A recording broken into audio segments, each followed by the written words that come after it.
오늘 우리에게 주시는 하나님의 말씀은 잠언 27장 14절에서 27절의 말씀입니다. 잠언 27장 14절에서 27절 함께 읽겠습니다. 이른 아침에 큰 소리로 자기 이웃을 축복하면 도리어 저주같이 여기게 되리라.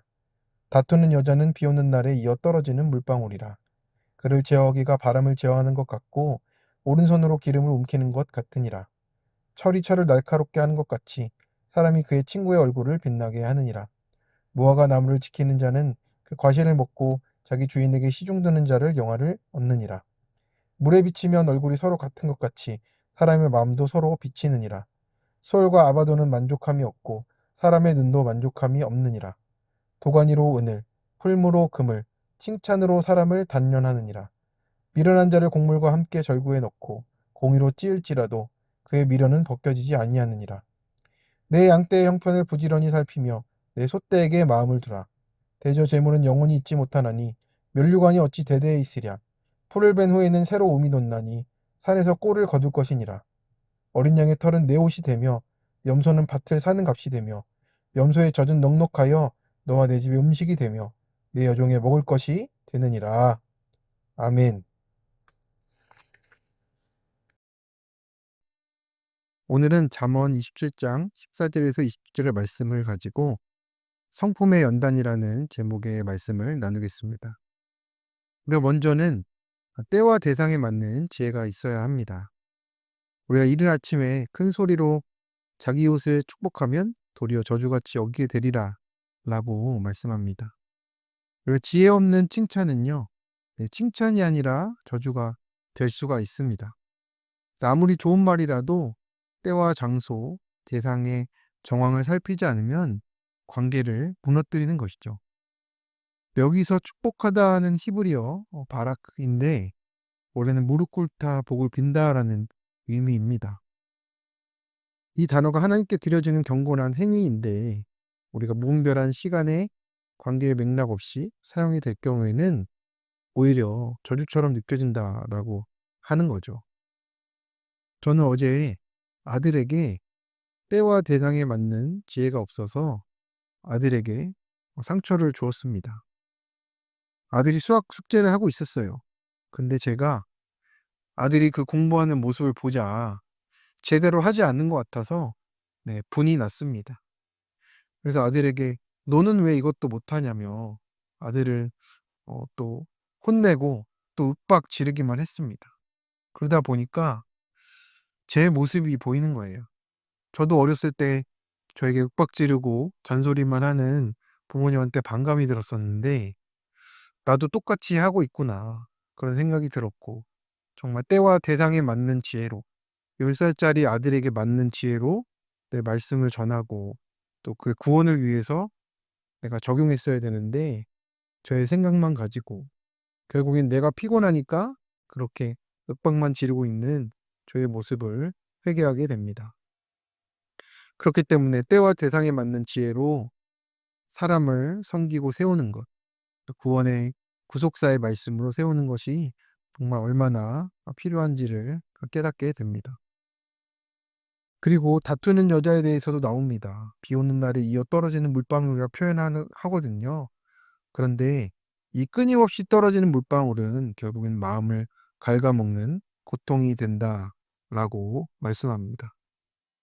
저도 계속 그렇게 반복되는 했다 떴다 하는 말에 대해서 너무 힘들어 하기도 합니다. 저도 집에서 저를 그렇게 단련시켜주는 분이 있는데 그 부분이 있을 때는 참 저도 마음이 어렵더라고요. 그렇지만 그 소리를 통해서 내가 들어야 될 말을 듣기도 하는 게 맞는 것 같습니다. 저의 모습을 보게 되는 것이죠. 그래서 우리가 이 말씀들을 볼 때 때와 대상에 맞는 지혜가 얼마나 필요한지 그리고 그 모든 것을 우리의 손으로 통제할 수가 없고 제어할 수가 없다라는 것을 인정하며 가는 것이 참된 지혜인 것 같습니다. 그래서 지혜가 없으면 사랑도 독이 되고요. 칭찬도 헌신도 간증도 때에 맞지 않으면 사람을 망가뜨리는 것입니다. 적용 질문입니다. 내 말과 행동이 말씀을 통한 관계의 지혜 안에서 행해지고 있는 것인지, 아니면 관계에 부담이 되고 있는지, 나는 누군가의 마음에 이어 떨어지는 물방울이 되어서 그렇게 상처를 주진 않는지 생각해 보시기 바랍니다. 두 번째입니다. 말씀과 관계를 통해 연단을 받아야 됩니다. 네, 철이 철을 날카롭게 하는 것 같이 사람이 그의 친구의 얼굴을 빛나게 한다라고 합니다. 말씀과 공동체는 우리를 연단시키는 도가니이죠. 그래서 우리가 각자 자아가 세고 미련하다 보니 혼자서는 절대로 변화되지가 않습니다. 그래서 하나님은 사람을 사람으로 다듬으시고요. 다윗에게 말했던 것처럼 인생 채찍과 또 사람 막대기로 우리를 다듬어 가십니다. 그래서 우리 가정 안에도 그런 분들을 붙여 주셨잖아요. 서로 날카롭게 해 주고 또 그 얼굴을 빛나게 해 주는 우리 가족을 붙여 주셨고 나를 위해 수고하는 분들이 계십니다. 그래서 무화과 나무를 지키는 자가 그 과실을 먹듯이요. 말씀과 관계를 인내로 지켜나갈 때 우리 삶 속에 은혜의 열매, 구원의 열매가 맺히게 된다라는 겁니다. 여기서 지키는 자는 주의 깊게 돌본다, 감시하고 경계한다라는 뜻이고요.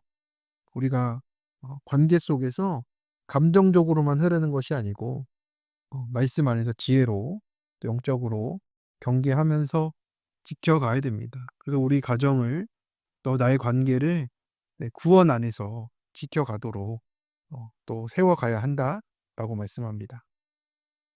그래서 우리 안엔 또 무엇이 있습니까? 소울과 아바도는 만족함이 없다.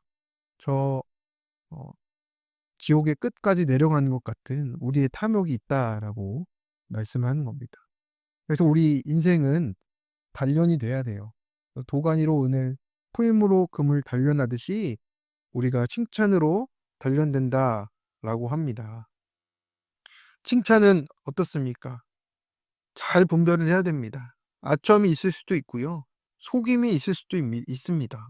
그래서 우리가 하나님이 주시는 말씀으로 검증하고 분별을 해야 되는 것입니다. 그리고 우리가 절구해 놓고 찌을지라도 라고 하는데 미련한 자는 그렇게 공의로 찧어도 또 깨지지 않을 만큼 그 내면의 어리석음이 강하다라고 하는 거죠. 그래서 우리가 하나님 안에서 정말 칭찬은 잘 분별하고 또 우리의 미련함이 그렇게 견고하지 않은가를 돌아보는 것이 중요합니다. 적용 질문입니다. 지금 내 인생에서 나를 깎고 있는 철과 같은 사람은 누구입니까? 나는 그 사람을 말씀의 눈으로 해석하고 있습니까?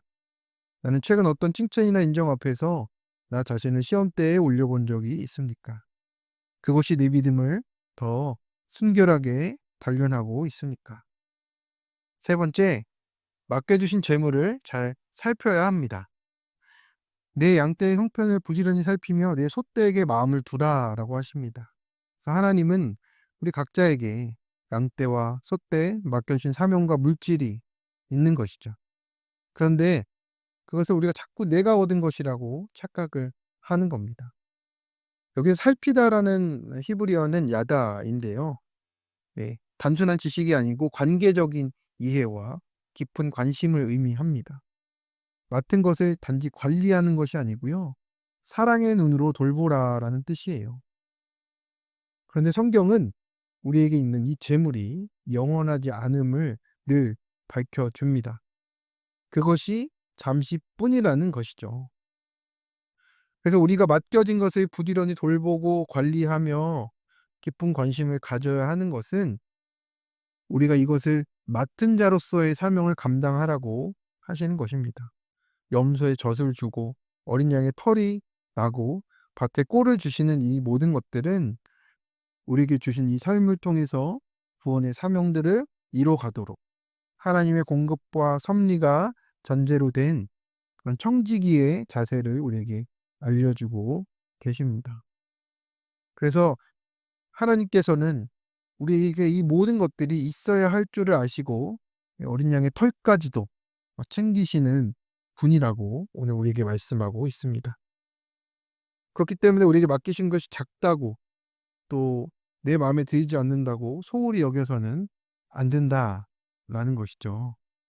그래서 맡겨주신 재물을 살피는 것은 결국에는 그것을 불려서 잘 먹고 잘 살으라가 아니고 그것을 잘 사용하면서 하나님 뜻 이루는 인생되라고, 여호와를 경외하는 지혜로운 인생되라고 불러주신 줄을 믿습니다. 적용 질문입니다. 나는 지금 하나님이 내게 맡기신 양떼를 구체적으로 알고 살피고 있습니까? 나의 가정, 직장, 교회 공동체 안에서 나는 어느 정도의 깊은 관심과 사랑의 시선으로 돌보고 있습니까? 말씀을 맺습니다. 사랑하는 부르신 교회의 성도 여러분, 이 잠언의 말씀은 우리에게 단순한 삶의 지혜를 알려주는 것이 아니고요. 예수 그리스도 안에 있는 그 참된 지혜가 무엇인지, 여호와를 경외하는 지혜가 우리에게 어떻게 나타나는지를 보여주고 있습니다. 그래서 때와 대상에 맞는 지혜로 우리가 삶을 살아가며 그 사람들 위해 구원을 위해 적용하고 또 말씀과 관계를 통해서 우리가 연단 받으라고 하십니다. 또한 맡겨주신 재물을 통해서 우리의 삶이 구속사의 사명을 이뤄가는 그 부르신 삶으로 나아가도록 우리 오늘도 불러주고 계십니다. 그래서 오늘도 이 말씀을 가지고 또 기억하며 하나님의 뜻을 이뤄가는 우리 모든 부르신 교회 성도님 되시길 간절히 축원합니다.